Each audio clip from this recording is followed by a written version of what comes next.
This is your morning brief for Monday, April 22nd. Brent Crude jumps 3% as U.S. will no longer grant waivers on sanctions to countries who import oil from Iran. The 8 major countries affected include China, India, Japan, South Korea, Italy, Greece, Turkey, and Taiwan. Okay, this is a very political move by the Trump administration, who favors Saudi Arabia over Iran in a big way. First of all, you'll recall that the Trump administration backed out of an agreement with Iran that was done under the Obama administration, of course, because Trump hates Obama. The basic agreement was the U.S. would lift sanctions on Iran in exchange for Iran not pursuing a nuclear program. That's a pretty good arrangement. There's nothing wrong with that.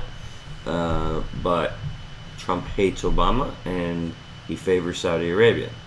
So, after they got out of that agreement, they then put on sanctions to other countries that import oil from Iran. I don't see how this is any of the U.S.'s business. However, that's their plan. And they gave waivers to some major countries, give them some time, I guess, to find other supply of oil. They're going to lift those waivers on May 2nd. Okay, so as I said, it's very political. But I guess as investors, we don't have to be politicians. We just need to know what it affects. Well, Brent Crude jumped 3%. A major oil supplier is not going to be supplying at least the U.S. and potentially these other 8 countries as well.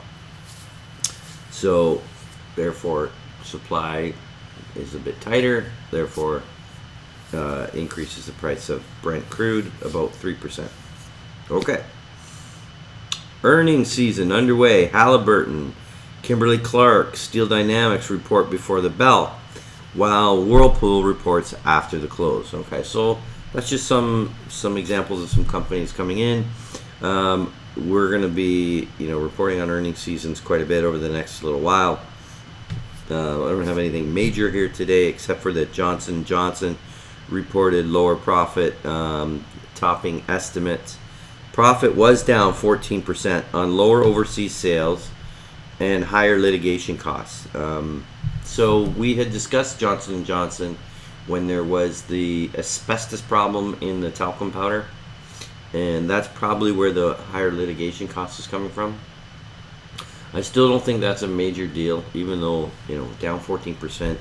But this is the kind of thing that's just going to, blow in and blow out. It's not a massive hit to their total revenue. And I just don't think it affects Johnson & Johnson that much, even though, it did show up a little bit in this quarter. In fact, shares are up about 3% on this report. So, clearly investors aren't worried about it, and neither am I. Things that were strong were prescription drugs were up about 4%. So overall, by the way, this was not a massive report. Like, revenue was about flat, still beat estimates, but it's about flat. And prescription drugs, which were the highlight, were only up 4%. So this was not an unbelievable quarter. It was just a kind of regular quarter, low growth and regular profitability if you back out the litigation costs. So Johnson & Johnson's a good company and looks good in our work. So I see no issue with it. It's just, let's not get ahead of ourselves. This was not amazing, even though the market liked it and moved it up 3%. It's just okay.